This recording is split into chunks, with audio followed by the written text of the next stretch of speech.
Good morning friends, welcome back to my new vlog. আমি ভলু, আর এটা ভলুর দিদি, আর ওটা আমাদের বিল্লু। ভলু তো ইন্ট্রোডাকশন দিয়েই দিয়েছে। তো সকাল সকাল আমরা চলে গেলাম ছাদের বাগান দেখতে। দেখছো, ছাদের বাগানে পুঁই গাছ, কলমি শাক গাছ, তারপর তেঁতুল গাছ, কচু গাছ অবধি। এটা গাঠি কচু থেকে বেরিয়েছে। এই দেখো, বট গাছ, অশ্বত্থ গাছ, কি নেই, মানে যত অদ্ভুত অদ্ভুত গাছ আছে সব রয়েছে।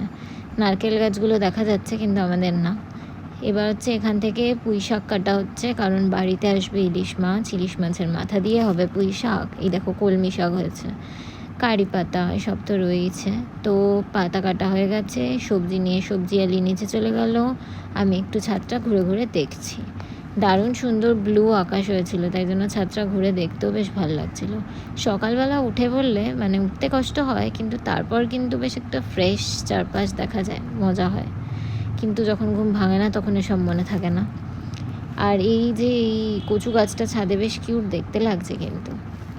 তো চলো ছাদটা ঘুরে ঘুরে দেখাই, তারপর হবে আমাদের ব্রেকফাস্ট। আজকে সকাল হয়েছে আমার নিজের বাড়িতে, তাই জন্য একটু নিজের বাড়িটাই ঘুরে ঘুরে দেখছি। অনেক দিন পরে তো, দারুণ হাওয়াও দিচ্ছিল।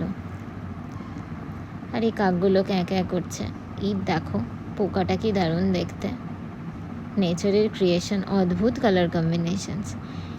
এই ফুলগুলো ফুটেছে, এটা তো বোধহয় ডালিমের ফুল। এইটা দেখো, সাদা অপরাজিতা। এইটা হলো আমার ফেভারিট লজ্জাবতী গাছ, যাকে আমি ডিস্টার্ব করে মারি সারাক্ষণ।